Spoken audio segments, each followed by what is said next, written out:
something called the People's Veto. The People's Veto went into the Republican Party platform this last cycle as a goal of the Republican Party. The way it would work is the same as Maine has. It would basically say if a law is passed that is so repugnant that it can't get 50% plus one vote in the next election, if there's a petition to put it on the ballot, then it is revoked. Then it is a no. It basically allows the people to say, legislature, you were out of control, and we never wanted a law like that.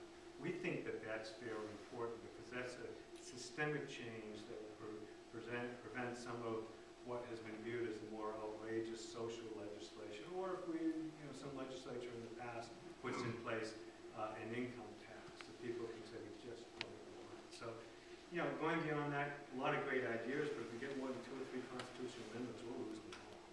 That's our thought.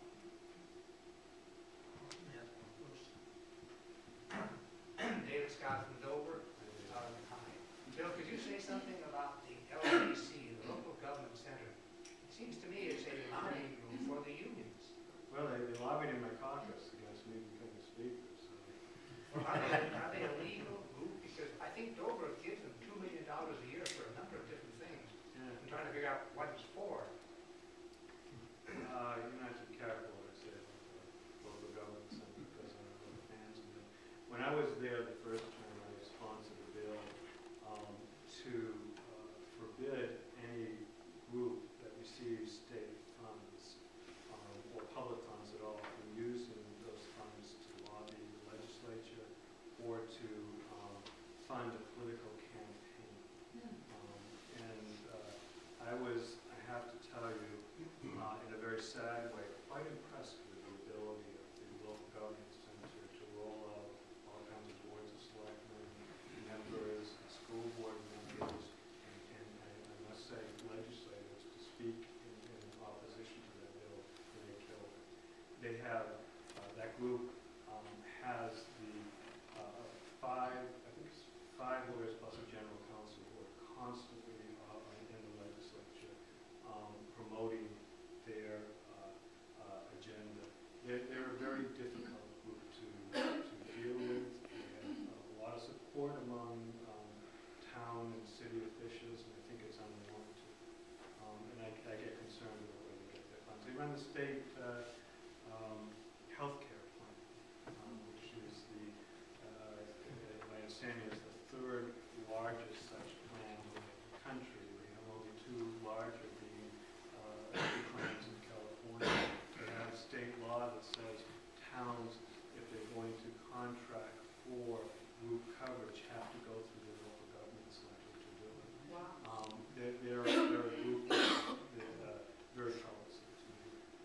Yeah, I think in the case of Dover, maybe also Rochester, they've done some monkey business with the either the I unemployment. could answer that question for What's that?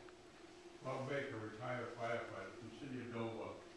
The International Association of Firefighters, their president, has been lobbying for years for them to open their books up. And they just got permission to open their books up.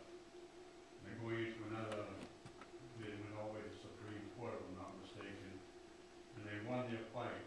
And again, the local government, the LGB, is going to challenge them. They're under obligation right now to open their books up, is what you're talking about. A lot of monkey business. You pay money into them, and no one knows where it goes. I had a meeting today with Dave Lang, who's the president of that association. And always in those meetings, you have to say, okay, where do we have common ground? A little bit difficult to talk with him, but we did find common ground on this very issue. That group is doing very good work with the LGC. Yeah, they are going to open their books up eventually. Yeah. I have one here and I'll go over there. Condolences, Bill. I Yeah. asked for it. Thank you. Would you clear me up, refresh my memory on the Claremont thing? Was that a court decision? There was a series of decisions that looked at a provision in our Constitution that said the legislature should cherish schools and seminaries. that's what the Supreme Court used as language saying that, and ignoring the seminaries, they don't encourage to do anything with seminaries. But they basically said that the state has to define what an adequate education is and fund every dollar to achieve an adequate education. And since that time, there's been a number of follow-up lawsuits. The last one was brought by Londonderry, who was the leading plaintiff in it. But they've basically got us to that point where the state has the authority and responsibility to tell every town what the curriculum will be for their education of their children, what the standards of education will be, and then fund it. Clearly, we have not met it. I mean, the funding is, and I don't know the exact figures, but it's in the order of around $3,500 to $3,600 per year. We've tried every different way to avoid the effect of it. I must say, in the last 4 years, the litigants that constantly file those cases has been very generous with the Democratic majority. They haven't sued because it's clear we're not in compliance. Our assumption is that now that there's a new gang in town, that we'll see another case coming out. We need that constitutional amendment to get out there. Hi, I'm Meredith. I'm very pleased with what you said so far, and I think the public would be. So I've been out of town, so I don't know. I think it would be good if you publicized, especially some of these rule changes and these committees and what you're doing. If you've done that, that's great. If you haven't, I hope you will. And as you look at cutting things, you're going to need to put the positive information about why that's necessary, because everybody's going to be, anytime you try to cut something, someone's going to say you're killing, right? Yeah. And I'm also interested in school choice and voter fraud. Yeah, so a lot of issues there. And it reminded me of this, some of the, one of the things we have to be better about is accepting the reality that we don't have media that is supportive of who we are and what we're trying to do. So it's seen very clearly in the House rule changes. We spent a lot of time working on House rules that will positively impact the fiscal situation and freedom in New Hampshire. And yet the only thing they talk about is guns in the state. All that they talk about, because that is part of what Saul and these rules demonize your opposition. And so they're trying to make us out to be radicals. But that's the reality. You know, we're big boys. We're playing that arena, but we have to be better about communicating to people. We have to get out to groups like this more. We have to use the internet more widely to get out and tell people what we're going to do. We're really going to try to do that. Actually, maybe your last point, and I might have missed the middle one, but the last point is, the voter issues. That is clearly part of this, our caucus's legislative agenda, to take care of voting fraud. And the two things we have to do.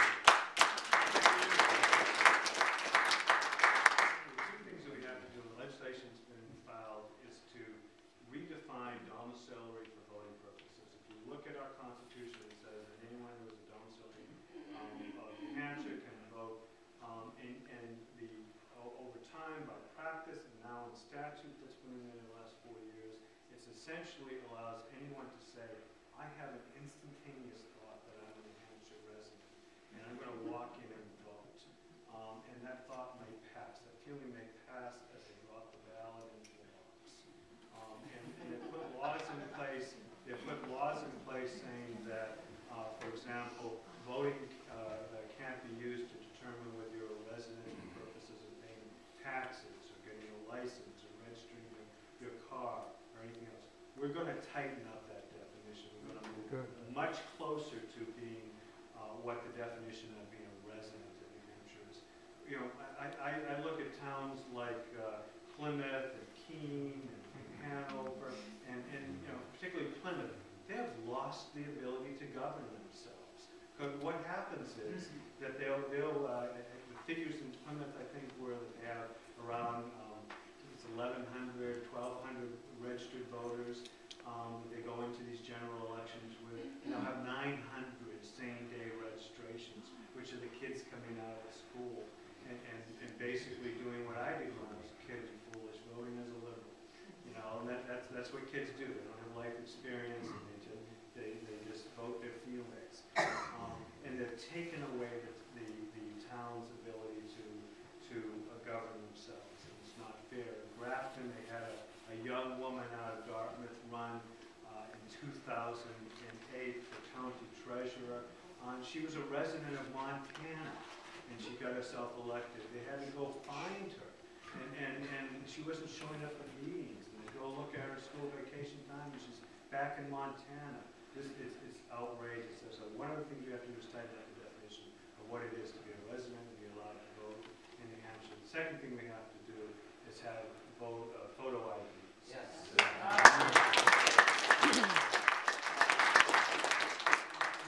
It's incredible that in order to cash a check or to go into a public building, to get on a train, get on a plane, that we have to prove who we are. But one of the most important things we do is vote, and you don't have to prove who you are. As a matter of fact, all you have to do is if you have no IDs on you at all, you can file a identification affidavit, a citizen affidavit, a domiciliary affidavit, and waltz in and vote. That has to change. You know, one of my other towns that's in my district is New Boston. It's out in the middle of not nowhere, but where I live. You know, it's in a rural area, and I can remember standing at the polls there, watching cars from Utah pull up and discourage kids. And when the first time it happened, I thought, well, the kids were in school, they don't know sometimes. They went in and voted. This has to end. Last question. One of the biggest problems that I see in our society today is individuals in the courts who have taken it upon themselves to legislate from the bench. One of my favorite public servants was a man named Francis Channing Barlow. He served as a general in the Civil War. At the end of the war, he's the one who took William Tweed of Tammany Hall fame and he put him in prison. But the other thing he did was he formed what was known as a Committee of 70. And what they did is they set about to remove corruption from the courts, and they actually succeeded in doing it. In the upcoming legislative sessions, do you see any attempts by the current legislators to take legislation, bring it back where it belongs, with the legislature, and to take it away from the courts? Well, part of what we're doing, it's not quite answering the question, is we're doing away with the broad rulemaking, so we do have legislation being conducted by people who you can throw them out of office. You can't throw bureaucrats out of office. The other thing that will approach that is the petition for grievance procedure, where somebody can say, your job was to interpret laws, you're not making laws, and my grievance is that you're doing that, you can bring it to the legislature will listen, and then there will be a decision, what is the action to take after that? And it could well be that the action to take is what's called a bill of redress or bill of impeachment to remove the judges. My feeling is that if we find a clear case